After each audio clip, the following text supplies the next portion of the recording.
निवेदन करना चाहता हूँ।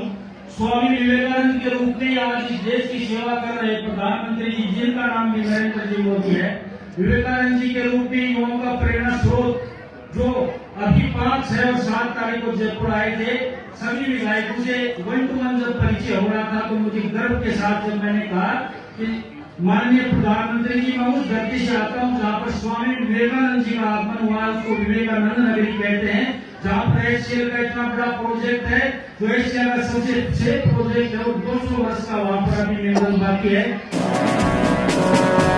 हेलो गाइस, स्वागत है आपका फिर से जिला नीमका थाना न्यूज एंड रिएक्शन के अंदर। गाइस, आज स्वामी विवेकानंद जयंती पर रामकृष्ण मिशन आश्रम खेतड़ी के अंदर खेतड़ी विधायक इंजीनियर धर्मपाल गुर्जर का वहां पर जोरदार तरीके से युवा महोत्सव के अंदर धमाकेदार तरीके से वहां पर स्पीच दिया गया और युवाओं का जोश बढ़ाया गया।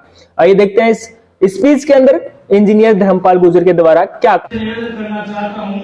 स्वामी विवेकानंद के रूप में आज इस देश की सेवा कर रहे प्रधानमंत्री जी, जिनका नाम भी नरेंद्र जी मोदी है, विवेकानंद जी के रूप में युवाओं का प्रेरणा स्रोत जो अभी 5, 6 और 7 तारीख को जयपुर आए थे, सभी विधायकों से 1 to 1 जब परिचय हो रहा था तो मुझे गर्व के साथ जब मैंने कहा कि माननीय प्रधानमंत्री जी, मैं उस धरती से आता हूँ जहाँ पर स्वामी विवेकानंद जी का आगमन हुआ, उसको विवेकानंद नगरी कहते हैं, जहाँ पर एशिया का इतना बड़ा प्रोजेक्ट है जो एशिया का सबसे सेफ प्रोजेक्ट है और 200 वर्ष का वहाँ पर अभी निर्माण बाकी है। तो निश्चित रूप से प्रधानमंत्री जी ने मुझे एड्रेस किया और उन्होंने निश्चित रूप से ये देखा कि ये व्यक्ति जो चुन के आया विधानसभा के अंदर विवेकानंद जी की धरती से आया है, और उसके बाद जो बात हुई उसे मैं शेयर नहीं करना चाहता। तो विवेकानंद जी के नाम से जब एक आपके सेवक को इतनी पहचान मिली है तो निश्चित रूप से हम पुनः एक बार तीसरी बार कहता हूँ कि हम बहुत धन्यवाद के पात्र हैं और बहुत ही पुण्य के हम भागी हैं। जिस विवेकानंद जी ने युवाओं के लिए नए नए सोपान और नए नए आदर्श स्थापित किए। कोई व्यक्ति उम्र से नौजवान अपने आप को माने तो मैं समझता हूँ कोई उम्र से नौजवान नहीं होता है। मैं सब जगह कहता हूँ कोई किसी को गलत फहमी हो कि उम्र से कोई नौजवान होता है। नौजवान तो अपने कर्तव्य से होता है, कर्तव्य की परायणता से होता है, कर्तव्य के पालन से होता है। समाज के प्रति उसका क्या कर्तव्य है, देश के प्रति क्या कर्तव्य है, प्रदेश के प्रति क्या कर्तव्य है और आप समाज को क्या दिशा दे रहे हैं। ऐसे नौजवान हमारे देश में हुए। गुलामी के समय में भी आप लोग देख सकते हो नौजवान उस वक्त तो बहुत थे, 18 से 25 और 30 साल के युवाओं की भी बाढ़ लग रही थी, लेकिन कुछ नौजवान ऐसे थे जिनको गुलामी की जंजीर पसंद नहीं थी, जैसे सुभाष चंद्र बोस, सरदार भगत सिंह आजाद, राजगुरु, सुखदेव प्रसाद, हेमू कालानी, वीर सावरकर, इशफाक उल्ला खान। कुछ चंद नौजवानों को ही नहीं जमी कि हम गुलामी की बेड़ियां स्वीकार नहीं करेंगे और उन्होंने ठान लिया कि अंग्रेजों को इस देश से खदेड़ेंगे और अपने देश को आजाद करेंगे। उन्होंने अपनी तस्वीर छोड़ दी, अपनी जो भी कर्तव्य था उसकी पालना करते हुए उन्होंने जो इतिहास के पन्नों पर जो तस्वीर छोड़ी है उसको जवानी कहते हैं। मेरे नौजवान दोस्तों और प्यारे बच्चों, जवानी आती है निश्चित रूप से, लेकिन उसमें आपका कर्तव्य अगर आप लोग नहीं पहचानते हो तो लक्ष्य लेकर जो नौजवान नहीं चलता है, ना वो समाज का भला कर सकता, ना देश का भला कर सकता, ना अपने परिवार का भला कर सकता। और स्वामी जी भी कैसे थे, उठो जागो, जब तक लक्ष्य की प्राप्ति नहीं हो जाए जब तक रुको मत। लेकिन कितने नौजवान ये लक्ष्य लेकर चलते हैं, अलग अलग लक्ष्य के साथ चलना, मैं समझता हूँ सफलता की वो प्राप्ति नहीं हो सकती।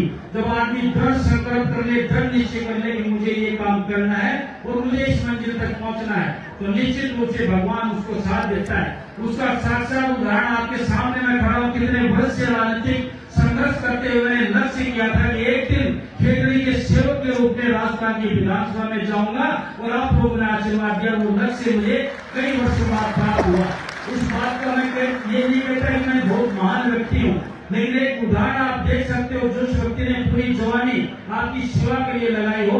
मैं ना तो विवेकानंद जी के बराबर अपने आप को खड़ा करना चाहता, ना नरेंद्र जी मोदी के बराबर अपने आप को खड़ा करना चाह सकता, लेकिन एक छोटा सा उदाहरण, जो व्यक्ति संघर्ष से कभी हारा नहीं और जो मंजिल भी ठानी उस मंजिल को आपके आशीर्वाद से पाया, ऐसे उदाहरण देख के अगर जिंदगी को संवारोगे तो निश्चित रूप से आप लक्ष्य को एक दिन जरूर प्राप्त करोगे। छोटे बच्चे हो सकते हैं नहीं समझ पाए इस बात को, लेकिन जो व्यक्ति 10वीं पास और 12वीं पास उसने अपना लक्ष्य जरूर निश्चय कर लिया होगा। लक्ष्य के प्रति अटल रह के अपनी मेहनत करोगे तो कोई काम ऐसा आसान नहीं नहीं है।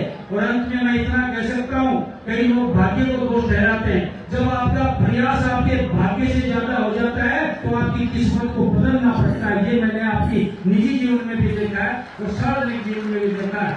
कई बार भाग्य का रोना होकर कई नौजवान रास्ते भटक जाते हैं। कुछ नहीं होता, भाग्य किस्मत अपने आप खुद की लिखनी पड़ती है, कर्म के हिसाब से लिखनी पड़ती है। जब उस रास्ते ही नहीं जाएंगे जो रास्ता मंजिल की तरफ जा रहा है तो वो रास्ता आपको कभी नहीं मिलेगा। अगर मंजिल निश्चित करके उस रास्ते पे चलोगे, हो सकता है आपकी गति धीमी हो सकती है, अवरोध भी आपके बहुत आ सकते हैं, हड़ल भी इतने आ सकते हैं। कभी कभी जीवन में आशाएं निराशा में बदल सकती हैं, आशाएं टूट भी सकती हैं, घरघोर अंधेरा भी आपके जीवन में छा सकता है। लेकिन दृढ़ संकल्प जिस व्यक्ति का होता है और दृढ़ इच्छा शक्ति जिस व्यक्ति की होती है, दुनिया की कोई ताकत उस लक्ष्य को प्राप्त करने को रोक नहीं सकती।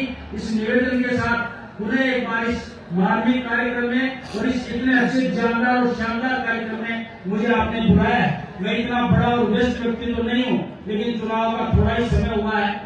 स्कूल में वार्षिक उत्सव का प्रोग्राम चल रहा है। हर दिन मैं 3-4 वार्षिक उत्सव में जाता हूँ, जिसके बहाने लोगों से गांव में रूबरू होने का मौका भी मिलता है और विद्यालय की स्थिति का भी आकलन हो जाता है। आज भी मेरे कई प्रोग्राम में 2 घंटे विलंब से हूँ। फिर कहता हूँ कि ये विलंबता एक सेवक होने के नाते है, इसलिए आप लोगों से आग्रह करता हूँ। कई लोग अब दिल्लीपुरा में बैठे हैं, रोड पे कई इंतजार कर रहे हैं, मैं उनको भी ज्यादा इंतजार नहीं करवाना चाहता।